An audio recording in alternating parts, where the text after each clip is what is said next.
রহিম ক্লাসের একজন মেধাবী ছাত্র। কিন্তু হঠাৎ একদিন স্কুলে নতুন ভর্তি হল রুনা।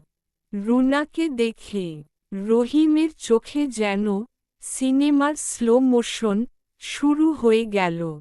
বন্ধুরা বলল, "কি রে, পড়াশোনা বাদ দিছিস নাকি?" রহিম হাসিমুখে বলল, "আমি এখন প্রেমে পড়েছি, দুনিয়ার কিছু বুঝি না।" স্কুলে এসে স্যারের প্রশ্ন শুনেও সে দিব্যি বলে বসে, "স্যার, উত্তর ঠিক মনে ছিল, কিন্তু রুনার দিকে তাকাইতেই ভুলে গেছি।" সবাই হাসে। স্যার বলেন, "প্রেমে পড়ে বই ভুললে, জীবন একদিন তোকে ভুলে যাবে।" পরীক্ষা এলো, ফলাফল প্রকাশ হল, রহিম একমাত্র ফেল। রুনা পাশ করে অন্য ক্লাসে চলে গেল। রহিম বসে থাকে এক কোণে, চেহারায় হতাশা।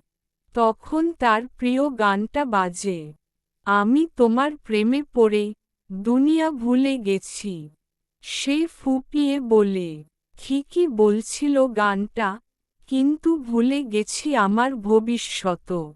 সেই দিন থেকে রহিম ঠিক করল, প্রেম থাকবে, কিন্তু আগে পড়ে রুনা। ভালো লাগা দোষ না, কিন্তু নিজের লক্ষ্য হারানো বোকামি। প্রেম হোক অনুপ্রেরণা, প্রতিবন্ধকতা নয়।